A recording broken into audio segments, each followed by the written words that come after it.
A successful founder is 45 years old. Can you believe that?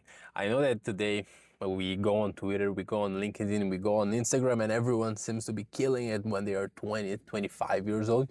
But truth be told, they're not. I mean, they might be, we never know, but it's the same thing as if you're a man and you were watching this channel, you probably know how all guys who are 5'10", 5'11", they just bump their height to like 6 foot. And it's the same thing with money. You might be making, I don't know, you might be making 8 grand a month, and then you just think, oh, you know what? 8 grand a month in pounds in London, that's 10K a month in USD. So let's just say I'm making 10 grand a month, because in our industry, 10K a month is like the secret sauce, right? Is where everyone is trying to get to. But the data shows that a successful founder is 45 years old. And this is based on a study from 2018. From the top 0.1% fastest growing startups in San Francisco, the average age was 45 years old. And this idea came from this tweet here. One of my favorite fun facts about George Armani is that he didn't start his brand until he was 40. So all of you 30, 40-year-olds out there having well, whatever.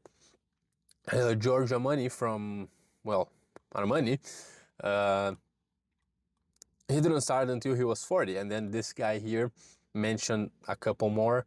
David Ogilvy, Ray Kroc from McDonald's, Sam Walton from Walmart.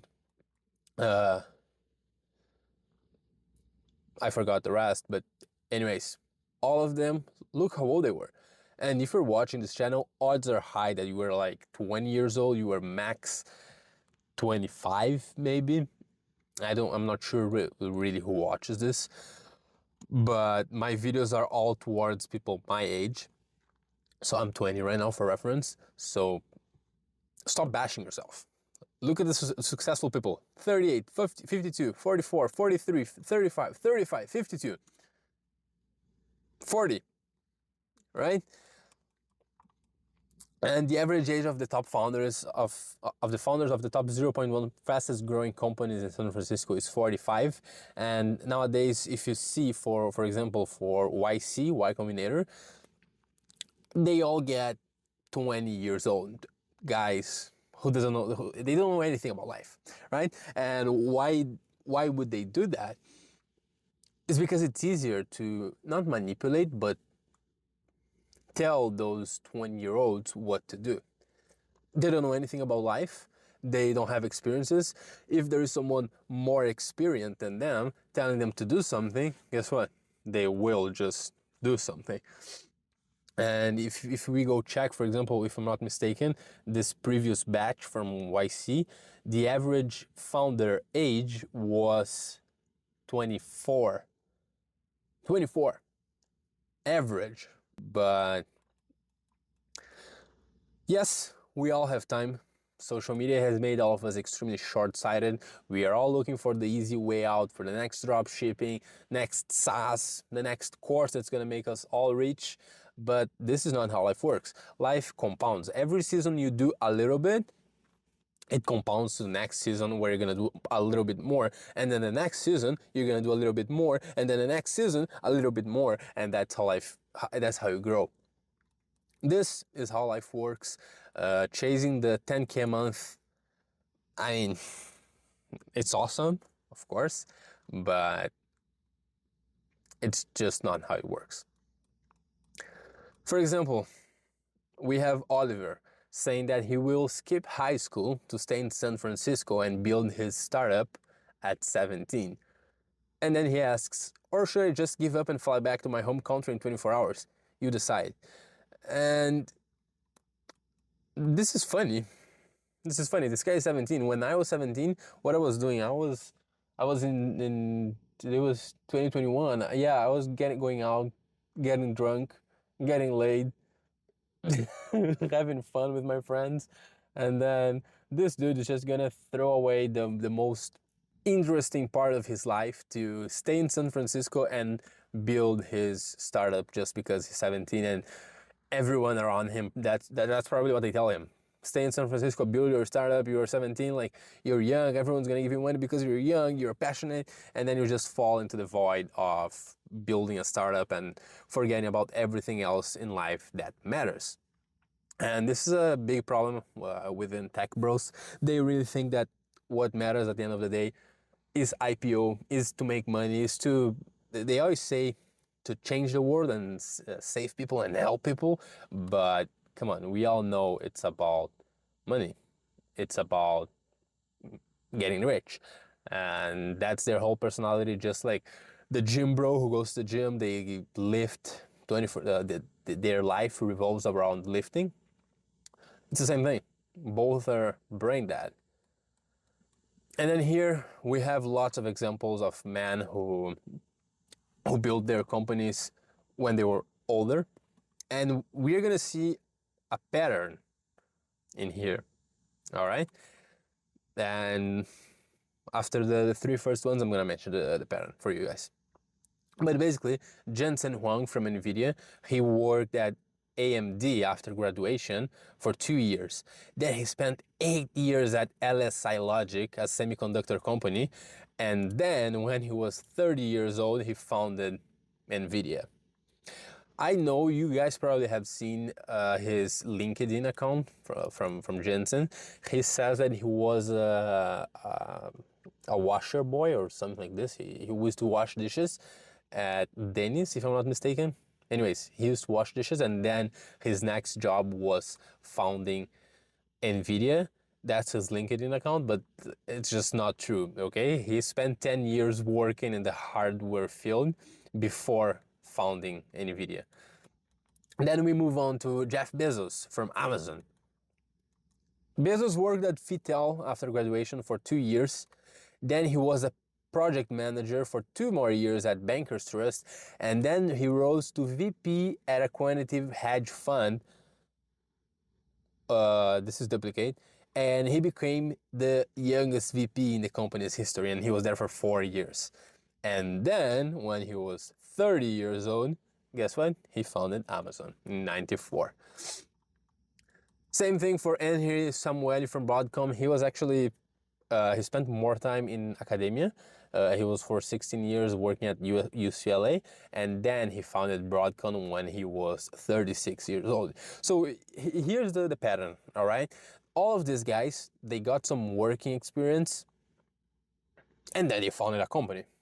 Probably, I don't know, I didn't do further research, but they probably had like a side project. They probably had something that they were working on when they were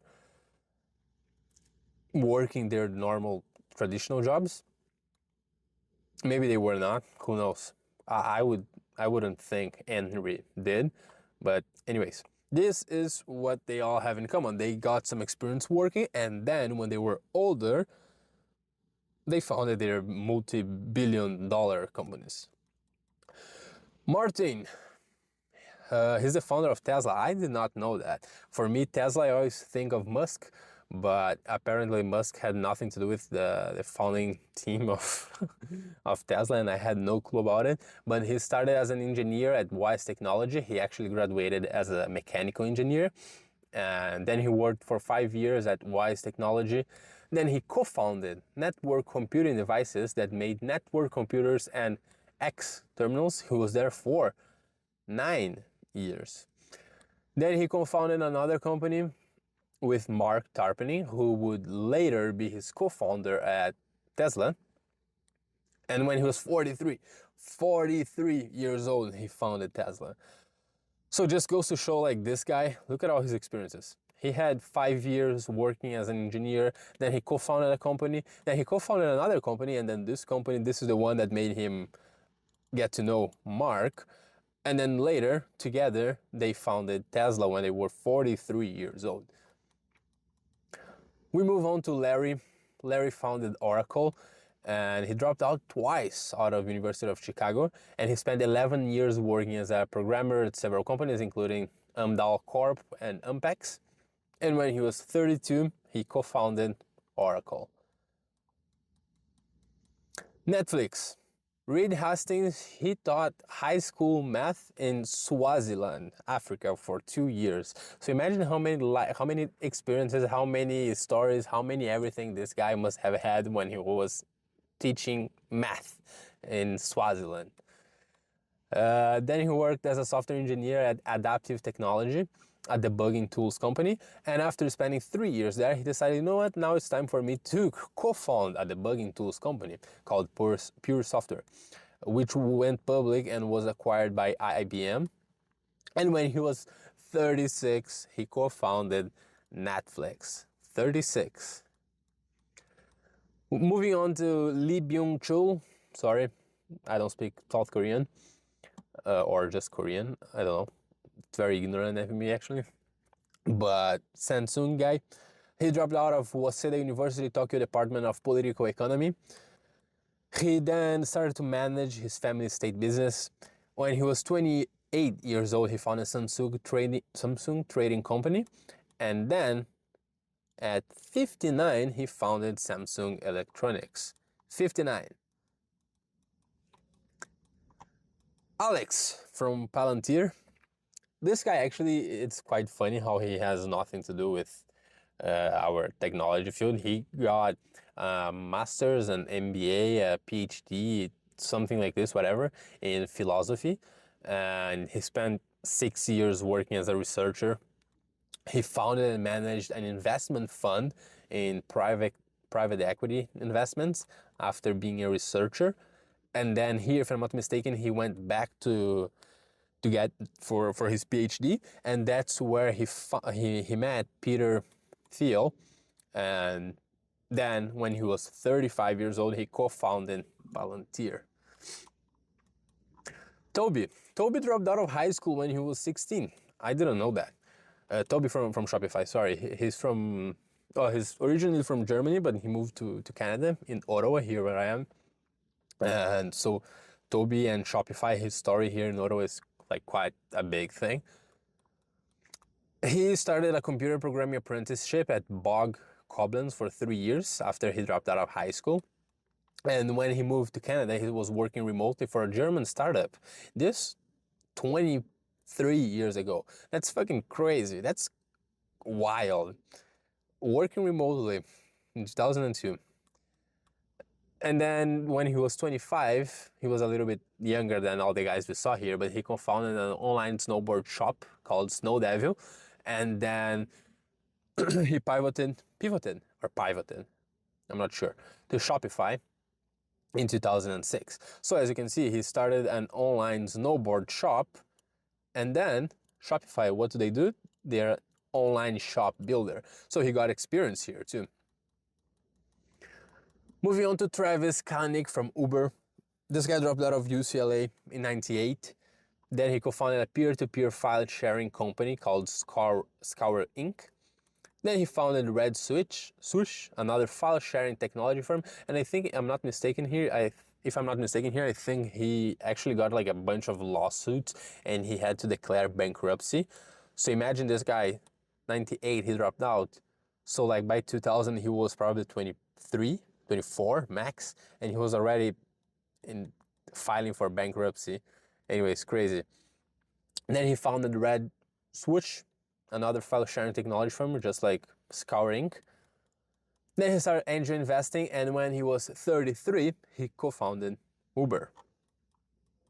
And honorable mentions here, the Salesforce guy, Mark Benioff, he was 34, and Charles Ranlett Flint was 61 when he co-founded IBM.